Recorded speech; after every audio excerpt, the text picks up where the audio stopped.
Hello बच्चों, कैसे हो? बच्चों, आपका चौहान भैया अतर्रा वाले चैनल में स्वागत है। बच्चों, अगली कड़ी में आज हम लोग पाठ 6 सल्तनत कालीन की संस्कृति के बारे में पढ़ेंगे आज।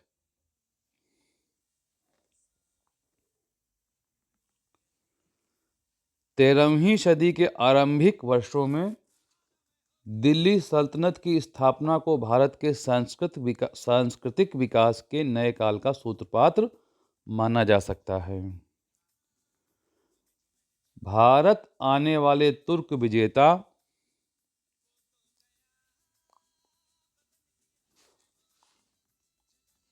अनपढ़ और बर्बर लोग नहीं थे। जब तुर्क लोग भारत आए तो उनके पास उनका धर्म इस्लाम था, जिसमें उनकी गहरी आस्था थी। शासन, प्रबंध, विज्ञान, साहित्य और स्थापत्य कला के क्षेत्र में उनका अपना दृष्टिकोण था। दूसरी ओर भारतीयों के भी अपने धर्म, शासन, प्रबंध, साहित्य, विज्ञान तथा स्थापत्य को लेकर अपने निश्चित विचार थे। इन दोनों के मिलन से एक मिली-जुली संस्कृति का विकास हुआ। जैसा कि बच्चों आप लोग जानते हैं कि 12वीं सदी के प्रारंभ में हमारे देश में इस्लाम सल्तनत, दिल्ली सल्तनत की स्थापना हो चुकी थी।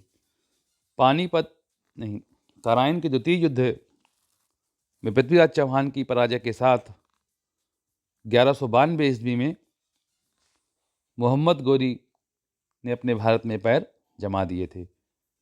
बल्कि मोहम्मद गोरी का शासनकाल ज़्यादा लंबा नहीं रहा दोस्तों, लेकिन उसके बाद उसके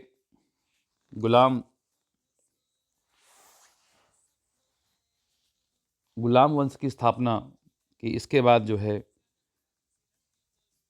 बच्चों, ये सल्तनत काल की स्थापना हुई 12वीं शताब्दी में। जब ये लोग आए तो ये लोग भी पढ़े लिखे थे और इनकी अपना एक धर्म था, अपनी एक संस्कृति थी, अपना एक ज्ञान था। जब ये भारत में आए, हमारा भी अपना एक निश्चित ज्ञान था, अपना धर्म था, अपनी संस्कृति, आस्था थी, दोनों आपस में मिले तो एक नई संस्कृति का जन्म हुआ, जिसे हम लोग दिल्ली सल्तनत काल के नाम से जानते हैं। इस सल्तनत काल में दो संस्कृतियों के मिलने से दोनों संस्कृतियों ने एक दूसरे से अपने ज्ञान का आदान प्रदान किया, बहुत सी चीज़ें सीखीं, बहुत सी चीज़ें नई आईं। आइए इसके बारे में आज हम लोग पढ़ते हैं। सल्तनत कालीन प्रशासन। दिल्ली सल्तनत का प्रारंभ 1206 ईस्वी में, अंत हुआ 1526 ईस्वी में। इस प्रकार भारत के सुल्तानों ने लगभग 300 वर्षों तक शासन किया। सल्तनत काल में सुल्तान का स्थान सर्वाधिक महत्वपूर्ण था। सारी राजनैतिक, कानूनी और सैनिक सत्ता उसी में निहित थी। बच्चों, इसका मतलब ये है कि सल्तनत काल में शासन का प्रमुख सुल्तान ही होता था। वो सर्व अधिकारी होता था, हर चीज़ का मालिक होता था। वह राज्य की सुरक्षा और व्यवस्था के लिए जिम्मेदार था। इस तरह वह प्रशासन के लिए भी जिम्मेदार था। सुल्तान ही सेना का प्रधान होता था। कानून और न्याय की व्यवस्था करना भी उसी का दायित्व था। इस कार्य के लिए वह न्यायाधीशों की नियुक्ति करता था। उसके किसी भी पदाधिकारी के अन्याय के खिलाफ उससे सीधे अपील की जा सकती थी। न्याय करना शासक का महत्वपूर्ण दायित्व था। इसका मतलब बच्चों ये हुआ कि मान लीजिए कोई अधिकारी गलत निर्णय देता है या किसी को सताता है तो डायरेक्ट सुल्तान से अपील की जा सकती थी उसके दरबार में। केंद्रीय शासन।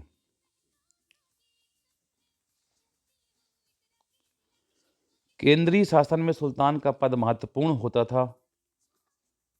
सुल्तान ही सेना का सबसे बड़ा अधिकारी होता था। युद्ध और संधि के संबंध में वही निर्णय लेता था। न्याय में भी उसी का निर्णय अंतिम होता था। सुल्तान अपनी मदद के लिए मंत्रियों की नियुक्ति करते थे। मंत्रियों का पदासीन रहना या न रहना सुल्तान की इच्छा पर निर्भर करता था। मंत्रियों की संख्या, उनके अधिकार और कर्तव्य समय समय पर सुल्तान परिवर्तित करते रहते थे।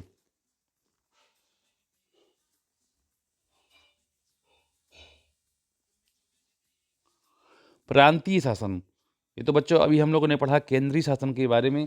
अब हम पढ़ेंगे कि सल्तनत काल में प्रांतीय व्यवस्था कैसी थी। समस्त देश अनेक प्रांतों में विभक्त था। पहले इसे इक्ता और बाद में विलायत, पहले बच्चों क्या कहा गया इसको, इक्ता, और फिर बाद में विलायत कहा गया। प्रत्येक प्रांत का अधिकारी गवर्नर होता था, जो इक्तादार बाद में मुक्ति या वली कहलाता था। कहलाता था बच्चों वली। इक्ता का प्रमुख इक्तादार, जिसे बाद में मुक्ति या वली भी कहा गया। सुल्तान उसे नियुक्त करता था। वह सुल्तान के प्रति उत्तरदायी होता था। वह प्रांत में कानून व्यवस्था बनाए रखता था। उसे सैन्य एवं प्रशासनिक योग्यता के आधार पर नियुक्त किया जाता था। उसके अधीन घुड़सवार, फौजी दस्ते तथा पैदल सैनिक रहते थे। वह आपराधिक मामलों में विवाद में न्यायाधीश का भी कार्य करता था। वह कर संग्रह में सहायता प्रदान करता था। इसका मतलब यह बच्चों कि प्रांत का प्रमुख इक्तादार होता था। प्रत्येक सिख को परगनों में बांटा गया था। मतलब प्रांत को सिखों में और सिख को परगनों में। परगना किसे कहते थे? गांव के समूह को परगना कहते थे। प्रशासन की सबसे छोटी इकाई गांव थी। गांव का मुखिया मुकद्दम या चौधरी कहलाता था। वह समस्त ग्रामीण प्रशासन के लिए उत्तरदायी था। भू राजस्व निर्धारण एवं वसूली के साथ राजस्व संबंधी सभी कागजात वह रखता था।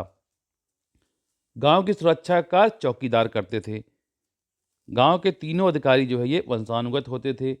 इन्हें वसूले गए भू राजस्व का एक भाग प्राप्त होता था। गांव का प्रशासन ग्राम पंचायतों के माध्यम से होता था। इसीलिए मध्यकालीन भारत में ग्रामीण स्तर पर प्राचीन परंपराएं यथावत रही। जैसा कि बच्चों हम देखा कि इतने भी पद थे वो जो है इन 3 पद ग्रामीण स्तर पर सब वंशानुगत होते थे। और योग्यता का बड़ा महत्व था बच्चों, क्योंकि योग्य व्यक्ति को ही इन पदों पर नियुक्त किया जाता था।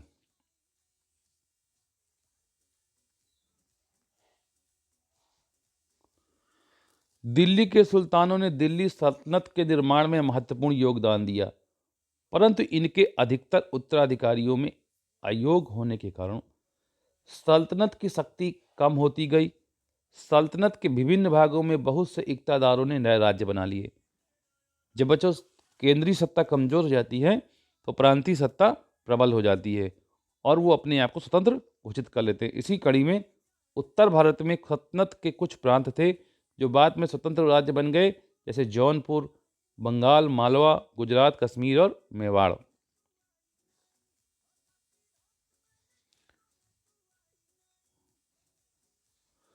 सल्तनत काल के शुरुआती दौर में सामाजिक एवं सांस्कृतिक विचारों, रिवाजों एवं विश्वासों में भिन्नता होने से समाज में संघर्ष एवं टकराव की स्थिति पैदा होने लगी। जैसा कि बच्चों हम शुरू में हमने बताया था कि जब सल्तनत कालीन शासक जब हमारे देश में आए तो उनके अपने विचार, अपना धर्म, अपनी आस्था थी। और यहाँ पर हमारे देश में भी पहले से ही एक मजबूत धर्म, एक मजबूत आस्था थी। जब दोनों विचार आपस में टकराए तो सामाजिक संघर्ष जैसी स्थिति पैदा होने लगी। तुर्कों के आगमन ने भारत में पर्दा प्रथा को मजबूत किया। तुर्क जैसे हमारे देश में बच्चों आए, इस्लाम हमारे देश में आया तो पर्दा प्रथा जो है मजबूत हुई। हमारे देश में पर्दा प्रथा इतनी ज़्यादा नहीं थी। यह प्रथा समाज के ऊंचे तबकों की प्रतिष्ठा का प्रतीक बन गई। इसका स्त्रियों की स्थिति पर प्रतिकूल प्रभाव पड़ा और वे घर में सिमटने लगी।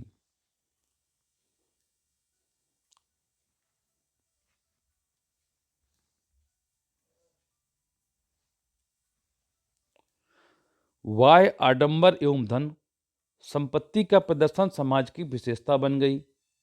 इन सब से समाज में तनाव बढ़ने लगा, जिससे जीवन के नैतिक मूल्यों का ह्रास होने लगा।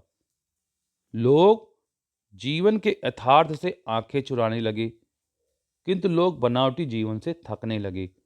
उन्हें एक ऐसे वातावरण की आवश्यकता हुई जिसमें सामाजिक जीवन के नैतिक मूल्यों को बचाया जा सके। इसी समय भक्ति और सूफी संतों का पदार्पण हुआ। इन्होंने लोगों में आपसी समझ पैदा करने की कोशिश की और सादा जीवन उच्च विचार पर बल दिया।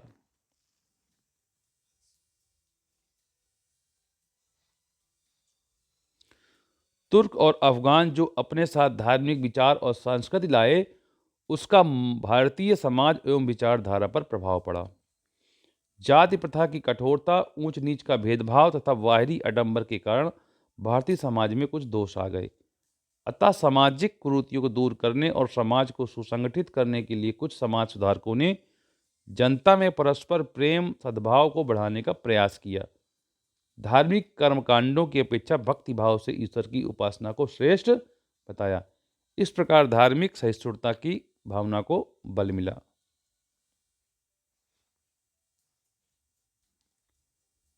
संतों एवं समाज सुधारकों द्वारा चलाया गया इस प्रकार का आंदोलन भक्ति आंदोलन के नाम से प्रसिद्ध हुआ।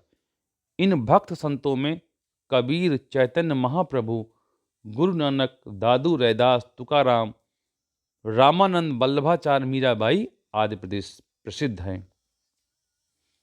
बच्चे, कबीर जी की चित्र फोटो आप लोग देख रहे हैं।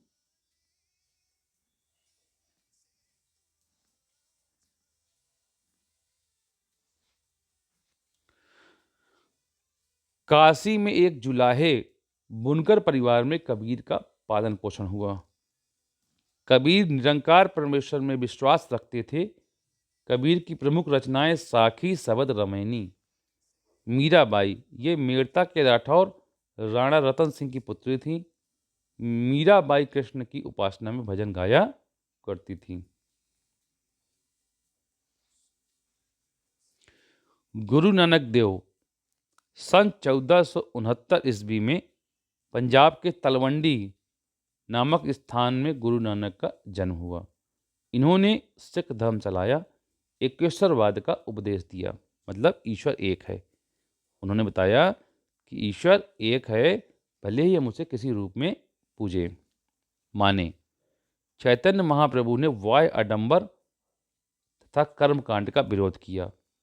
रविदास ने लोगों को शिक्षा दी, भक्ति से ही मनुष्य मोक्ष पा सकता है। रामानंद ने शुद्ध आचरण एवं भक्ति पर विशेष बल दिया। दादू तुकाराम जैसे संतों ने भी अपने विचार द्वारा भक्ति आंदोलन को गति प्रदान की। रामानंद जी कबीर जी के गुरु थे।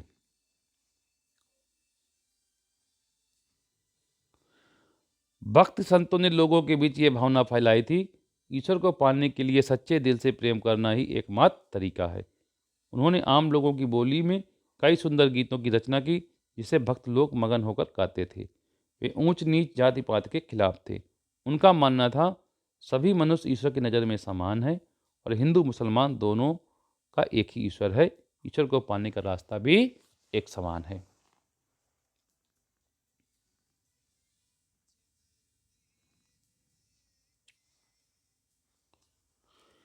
चैतन्य महाप्रभु इन्हीं भक्त संतों की तरह कई मुसलमान संत भी थे जो सूफी संत कहलाए। इन सूफी संतों में अजमेर के ख्वाजा मोइनुद्दीन चिश्ती, दिल्ली के हजरत निजामुद्दीन औलिया,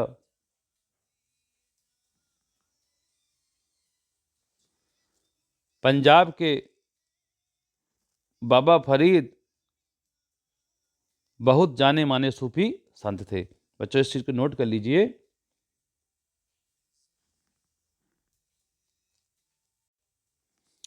बच्चों कई परीक्षाओं में जो है आता है जो है ये कि अजमेर के ख्वाजा मोइनुद्दीन चिश्ती, दिल्ली के हजरत निजामुद्दीन औलिया और पंजाब के बाबा फरीद जाने माने सूफी संत थे।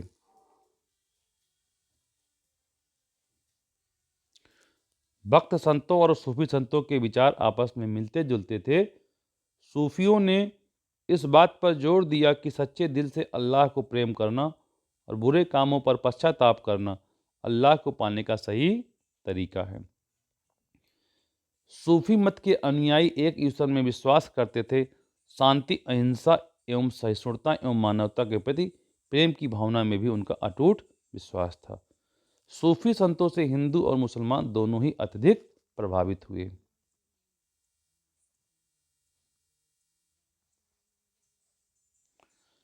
लल्ला देव कश्मीर की विधवा ब्राह्मण औरत थी जो कई सूफी संत उसे अपना पीर या गुरु मानते थे।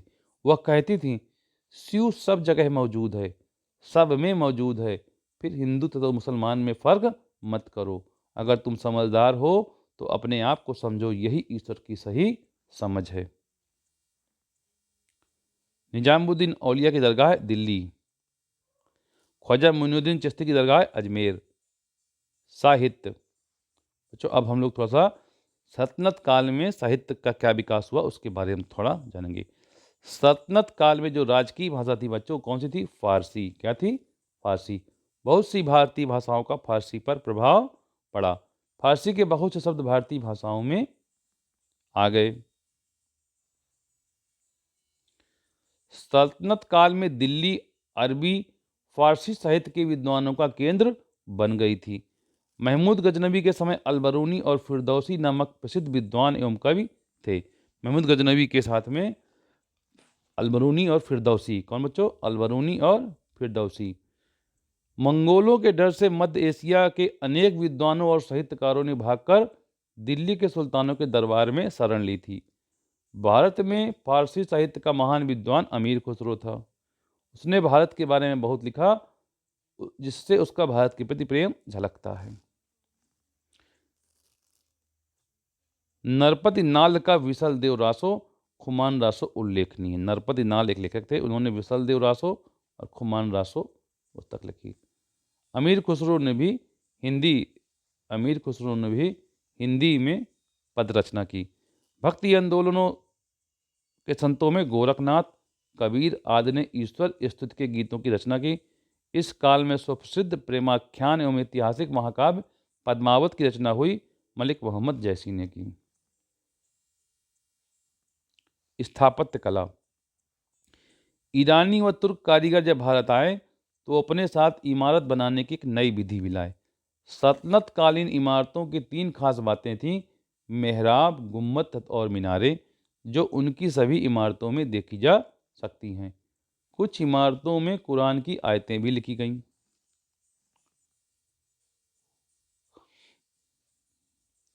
ईरानी और तुर्क कारीगरों से ये बातें भारत के कारीगरों ने सीखी।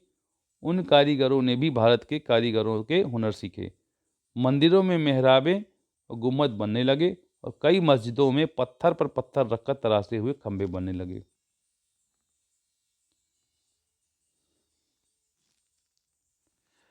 सल्तनत काल में बारीक और छोटे छोटे चित्र बनाए गए जाते थे। कलाकारों को भारत में आश्रय मिला था। कभी कभी वे पुस्तक में वर्णित घटनाओं के चित्र भी बनाते थे।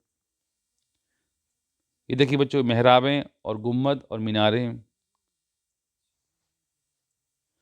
भारतीय संगीत पर फारस और अरब की संगीत शैली का प्रभाव पड़ा। सितार, सारंगी और तबला जैसे वाद्य यंत्रों की लोकप्रियता बढ़ गई। कुछ सूफी संतों ने संगीत में विशेष रुचि दिखाई। उनका विश्वास था कि भक्त संगीत भी ईश्वर के निकट पहुंचने का एक रास्ता है। इससे संगीत के नए रूपों जैसे कव्वाली को लोकप्रिय होने में बड़ी सहायता मिली। गुम्मद का आंतरिक भाग। अस्त्र शस्त्र का विकास बच्चों।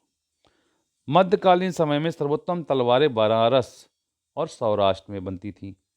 उसके बाद लाहौर, सियालकोट, मुल्तान, गुजरात, गोलकोंडा के प्रांतों में भी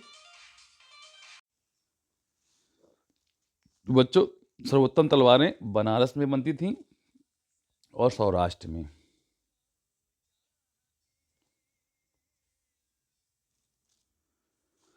इसके बाद लाहौर, सियालकोट, मुल्तान, गुजरात, गोलकुंडा के प्रांत भी इसके लिए मशहूर हुए। राजस्थान एवं गुजरात में निर्मित जमधार छुरे, धनुष तथा तीरों की बड़ी मांग थी। सियालकोट तथा मेवाड़ की तोड़दार बंदूकें सर्वोत्तम होती थीं। तोड़ेदार बंदूकों के अलावा लोहे का उपयोग सब प्रकार के कवच, ढाल, हथियार, बंदूक, तोप बनाने में होता था।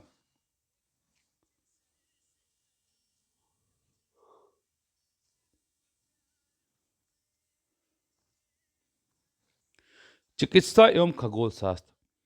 सल्तनत काल में आयुर्विज्ञान तथा खगोल विद्या जैसे कुछ विज्ञान विषयों में अनुसंधान को सुल्तानों एवं अमीरों का संरक्षण प्राप्त था।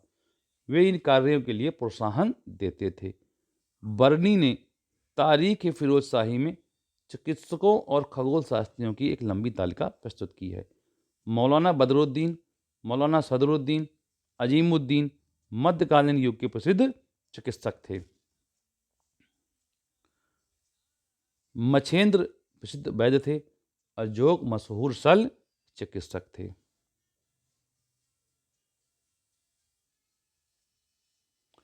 मध्यकाल में ऐसे प्रमाण मिलते हैं जिनसे पता चलता है कि देश में अनेक जर्राह या शल्य चिकित्सक थे। वे शल्य चिकित्सक ऑपरेशन ही नहीं करते थे, बल्कि कृत्रिम अंग भी बनाकर लगा सकते थे। वे काट कर पथरी निकाल देते थे, मोतियाबिंद को समाप्त कर डालते थे। ये देखिए बच्चों, छुरा तलवार, कवच, कृषि।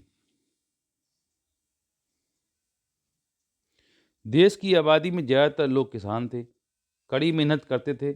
देश के विभिन्न भागों में आए दिन अकाल पड़ने और युद्ध होने से किसानों को कठिनाइयों का सामना करना पड़ता था। उस समय किसानों का जीवन स्तर ऊंचा नहीं था। गांव के अधिकारी कभी कभी अपने पद का दुरुपयोग करते थे और साधारण किसानों को अपने हिस्से की भी मालगुजारी अदा करने के लिए मजबूर करते थे। मुस्लिम विजय ने देश के उद्योग तथा वाणिज्य व्यापार में बाधा नहीं डाली। गांव तथा शहरों में कारीगरों एवं शिल्पियों ने अपने पुराने पेशे को बरकरार रखा था। उनके औजार भी वही थे।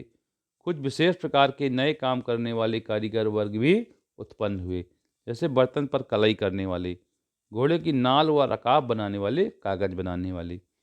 इसके अतिरिक्त कई शाही कारखाने भी थे, जो फारस देश की तकनीक के अनुसार दिल्ली के सुल्तानों द्वारा स्थापित किए गए थे। इन कारखानों में राज परिवार तथा दरबारी लोगों की ज़रूरतों की चीज़ें बनाई जाती थी। देखा बच्चों आपने, मुस्लिम तुर्क विजेताओं के यहाँ आने से हमारी अर्थव्यवस्था में कोई विशेष फर्क नहीं पड़ा, बल्कि उसमें एक प्रकार का नया ज्ञान, नई चीज़ें आई और तरक्की ही बढ़ी, क्योंकि उन्होंने हमारे गांव स्तर को नहीं छेड़ा। उन्होंने हमारी गांव की संरचना को नहीं छेड़ा, ना ही हमारे शिल्पकारों को छेड़ा, और ना ही क्योंकि वो यहाँ से यहीं बस गए और यहाँ का धन यहीं यूज किया। बल्कि इसके विपरीत जब आप आगे देखेंगे, अंग्रेजों ने क्या किया, इससे उलट काम किया। उसको हम लोग अगली कक्षा में समझेंगे।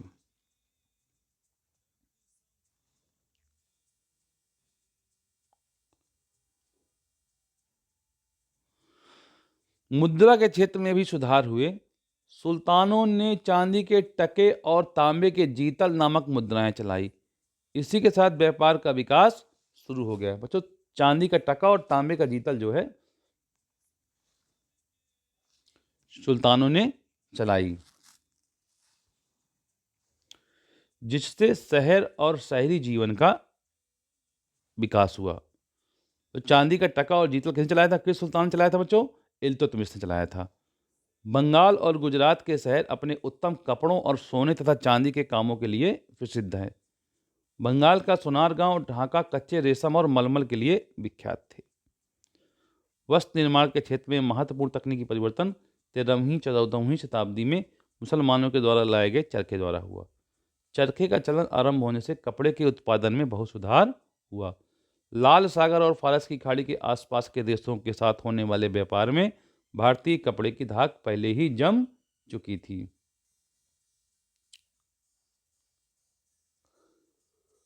पेड़ पौधों और खनिज स्रोतों से प्राप्त विभिन्न रंगों से रंगाई का कार्य किया जाता था। उस काल में भारतीय कपड़े चीन को भी निर्यात किए जाते थे। इस काल में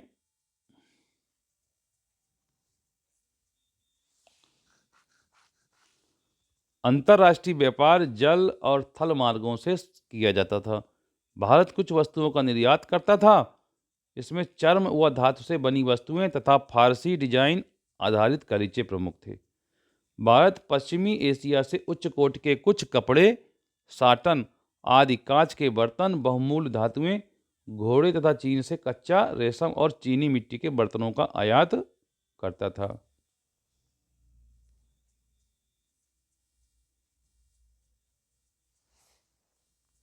यातायात। दिल्ली सल्तनत के सुदृढ़ होने से यातायात एवं संचार का विकास हुआ। उस समय आधुनिक वैज्ञानिक उपकरणों का ज्ञान नहीं था। लोग परिवहन के साधन के रूप में कुलियों, जानवरों, चक्के वाली गाड़ियों का प्रयोग करते थे।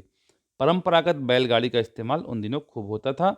बैलों पर काठी के स्थान पर गद्दे रखकर माल ढोया जाता था। सवारी के लिए घोड़े, टट्टू, खच्चर तथा कभी कभी गधों, ऊंटों का भी इस्तेमाल किया जाता था। नदियों में नाव व सागर में पाल वाले जलयानों का उपयोग किया जाता था। बच्चों, इस पाठ में कुछ शब्दावली आई हैं, उनको थोड़ा हम लोग देख सकते हैं। सूफी, ईश्वर की भक्ति उपासना में व्यक्तिगत प्रेम भावना पर अधिक बल देने वाले मुस्लिम संत। पीर, सूफी संप्रदाय के धर्म उपदेशक। जर्राह, शल्य चिकित्सक, चीरफाड़ करने वाला डॉक्टर या सर्जन। जीतल, सल्तनत काल में प्रचलित तांबे का सिक्का। आयात, बाहर के देशों से बनी वस्तुओं का अपने देश में मंगाना। निर्यात, अपने देश में बनी वस्तुओं का दूसरे देश में भेजना। बच्चों, अभ्यास प्रश्न। बच्चों, आइए बच्चों हम लोग इस पाठ के प्रश्न अभ्यास को करते हैं। बच्चों, हमारा पहला प्रश्न है, सल्तनत काल के फारसी तथा हिंदी के कवियों के लेखकों के नाम लिखिए। बच्चों, इसका उत्तर लिख लीजिए। उसका उत्तर है बच्चों, अलबरूनी, फिरदौसी, अमीर खुसरो फारसी के, तथा नरपति नाल्य, गोरखनाथ, कबीर तथा मालिक मोहम्मद जैसे हिंदी के कवि एवं लेखक थे। अमीर खुसरो फारसी एवं हिंदी दोनों के विद्वान थे। सल्तनत काल में बनी प्रमुख इमारतों की विशेषताएं लिखिए। सल्तनत काल में बनी इमारतों की निम्न विशेषताएं हैं। पहला बच्चों, मेहराब, गुम्बद और मीनारें, जो इन सभी इमारतों में देखी जा सकती हैं। कुछ इमारतों में कुरान की आयतें भी लिखी गई हैं। सूफी मत की शिक्षाओं का वर्णन कीजिए। सूफी एक ईश्वरवादी थे। वे संगीत को पूजा पद्धति के रूप में प्रमुख स्थान देते थे। उन्होंने सामाजिक सौहार्द तथा हिंदू मुस्लिम एकता की पृष्ठभूमि तैयार की। उस काल के प्रमुख सूफी संत ख्वाजा मोइनुद्दीन चिश्ती तथा निजामुद्दीन औलिया थे। भक्ति काल के प्रमुख संतों के नाम बताइए। भक्ति काल के कुछ प्रमुख संतों के नाम हैं, कबीर, चैतन्य महाप्रभु, गुरु नानक, दादू, रैदास, तुकाराम, रामानंद, वल्लभाचार्य, मीराबाई आदि। सल्तनत काल के उपयोग में व्यापार, सल्तनत काल में उद्योग एवं व्यापार पर संक्षिप्त टिप्पणी लिखिए। सल्तनत काल में व्यापार का विकास प्रारंभ हुआ, जिससे शहर एवं शहरी जीवन का विकास हुआ। उस समय बंगाल एवं गुजरात के शहर कपड़े उद्योग एवं सोने चांदी के काम के लिए प्रसिद्ध थे। बंगाल के ढाका एवं सोना गांव मलमल एवं कच्चे रेशम के लिए विख्यात थे। 13वीं एवं 14वीं शताब्दी में वस्त्रों के निर्माण की तकनीकी मुसलमानों द्वारा भारत में लाए जाने वाले चरखे से हुई। इसका चलन आरंभ होने से वस्त्रों के उत्पादन में महत्वपूर्ण सुधार हुआ। उस काल में भारतीय वस्त्र चीन को निर्यात किए जाते थे। अंतर्राष्ट्रीय व्यापार इस काल में जल एवं थल मार्ग के माध्यम से किया जाता था। भारत से चर्म एवं धातु से बनी वस्तुएं तथा फारसी डिजाइन वाले गलीचे निर्यात होते थे। पश्चिम एशिया से भारत में उच्च कोटि के घोड़े, कपड़े, कांच के बर्तन, बहुमूल्य धातुएं तथा चीन से कच्चा रेशम और चीनी मिट्टी के बर्तन का आयात होता था। सल्तनत काल में वहां की तलवारें प्रसिद्ध थीं। सल्तनत काल में सर्वोत्तम तलवारें बनारस और सौराष्ट्र में बनती थीं। सल्तनत कालीन प्रशासन का वर्णन कीजिए। उत्तर बच्चों इसका लिख लीजिए। सल्तनत काल में सुल्तान का स्थान सर्वाधिक महत्वपूर्ण था। सारी राजनीतिक, कानूनी और सैनिक सत्ता उसी में निहित थी। वह राज्य की सुरक्षा और व्यवस्था के लिए जिम्मेदार था। सुल्तान ही सेना का प्रधान होता था। कानून और न्याय व्यवस्था करना भी उसी का दायित्व था। इस कार्य के लिए वह न्यायाधीशों की नियुक्ति करता था। उसके किसी भी पदाधिकारी के अन्याय के खिलाफ उससे सीधे अपील की जा सकती थी। न्याय करना शासक का महत्वपूर्ण दायित्व था। संत एवं समाज सुधारकों ने भक्ति आंदोलन क्यों चलाया? तुर्क और अफगान जो अपने साथ धार्मिक विचार और संस्कृति लाए, उसका भारतीय समाज एवं विचारधारा पर प्रभाव पड़ा।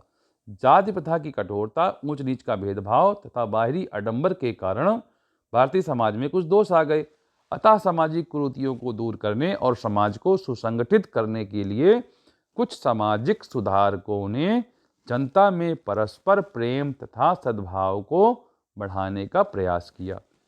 इन्होंने धार्मिक कर्मकांडों की अपेक्षा भक्ति भाव से ईश्वर की उपासना करने का श्रेष्ठ बताया।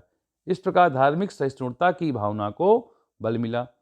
संतों एवं समाज सुधारकों द्वारा चलाया गया इस प्रकार का आंदोलन भक्ति आंदोलन के नाम से प्रसिद्ध हुआ। इन भक्त संतों में कबीर, चैतन्य महाप्रभु, गुरु नानक, दादू रैदास, तुकाराम, रामानंद, बल्लभाचार्य, मीराबाई आदि प्रसिद्ध हैं। दिल्ली सल्तनत में सुल्तान का स्थान सर्वाधिक महत्वपूर्ण था। क्यों? दिल्ली सल्तनत का प्रारंभ 1206 ईस्वी में तथा अंत 1526 ईस्वी में हुआ। इस प्रकार भारत में मुसलमानों ने लगभग 300 वर्षों तक शासन किया। सल्तनत काल में सुल्तान का स्थान सर्वाधिक महत्वपूर्ण था। सारी राजनीतिक, कानूनी और सैनिक सत्ता उसी में निहित थी। राज्य की सुरक्षा और व्यवस्था के लिए जिम्मेदार था। इस प्रकार वह प्रशासन के लिए भी जिम्मेदार था। सुल्तान ही सेना का प्रधान होता था। कानून और न्याय की व्यवस्था करना भी उसी का दायित्व था। इस कार्य के लिए वह न्यायाधीशों की नियुक्ति करता था। उसके किसी भी पदाधिकारी के अन्याय के खिलाफ उससे सीधे अपील की जा सकती थी। न्याय करना शासक का महत्वपूर्ण दायित्व था। निम्नलिखित वाक्यों के समक्ष सत्य अथवा असत्य लिखिए। सल्तनत काल में सुल्तान को स्थान सबसे महत्वपूर्ण था। सत्य है। युद्ध में सेना और धन की आवश्यकता नहीं होती थी। बिल्कुल गलत है ये। सुल्तान सेना का सबसे बड़ा अधिकारी होता था। यह भी सत्य है। पद्मावत की रचना मलिक मोहम्मद जायसी ने की। सत्य है। सल्तनत काल में किसानों का जीवन स्तर बहुत ऊंचा था। यह बिल्कुल गलत है। निम्नलिखित पर टिप्पणी कीजिए। टका और जीतल, इक्तादार, मुकद्दम या चौधरी। तो जब टका और जीतल के बारे में लिख लेते हैं। सल्तनत काल में दिल्ली में सुल्तानों द्वारा कई शाही कारखाने शुरू कराए गए थे। इन कारखानों में ही टके और तांबे के जीतल नामक मुद्राओं का निर्माण होता था। इसी के साथ सल्तनत काल में व्यापार का विकास शुरू हुआ, जिससे शहरी जीवन का और विकास हुआ। इक्तादार। सल्तनत काल में समस्त देश अनेक प्रांतों में विभक्त था। पहले इन्हें इक्ता और बाद में विलायत कहा गया। प्रत्येक प्रांत का अधिकारी गवर्नर होता था, जो इक्तादार बाद में मुफ्ती या वली कहलाता था। उसे सुल्तान नियुक्त करता था। सुल्तान के प्रति उत्तरदायी होता था। वह प्रांत में कानून व्यवस्था को बनाए रखता था। उसे सैन्य एवं प्रशासनिक योग्यता के आधार पर नियुक्त किया जाता था। उसके अधीन घुड़सवार, फौजी दस्ते, पैदल सैनिक रहते थे। वह आपराधिक मामलों में, विवादों में न्यायाधीश का कार्य करता था। वह कर संग्रह में सहायता प्रदान करता था। मुकद्दम या चौधरी। सल्तनत काल में प्रत्येक सिख को परगनों में बांटा जाता था। गांव के समूह को परगना कहते थे। प्रशासन की सबसे छोटी इकाई गांव थी। गांव का मुखिया मुकद्दम या चौधरी कहलाता था। वह समस्त ग्रामीण प्रशासन के लिए उत्तरदायी होता था। भू राजस्व निर्धारण एवं वसूली के बाद राजस्व सुरक्षा संबंधी कागजात वह रखता था। गांव की सुरक्षा का कार्य गांव के चौकीदार का होता था। गांव के ये तीनों अधिकारी वंशानुगत होते थे।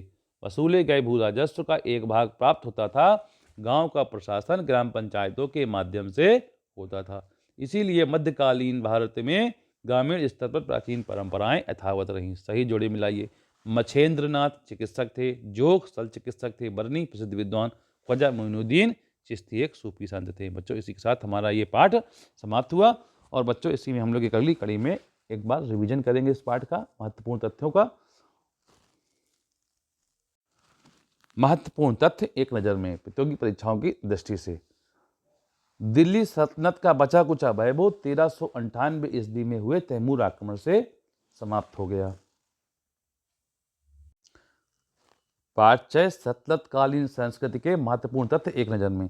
दिल्ली सल्तनत का प्रारंभ 1206 ईस्वी में तथा अंत 1526 ईस्वी में हुआ था। भारत में मुसलमान सुल्तानों ने लगभग 300 वर्षों तक शासन किया। शासन में सुल्तान सबसे प्रमुख होता था एवं उसकी सहायता के लिए मंत्री होते थे।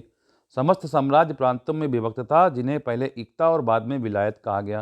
प्रत्येक प्रांत का अधिकारी गवर्नर था, जो इक्तादार बाद में मुफ्ती या वली कहलाता था।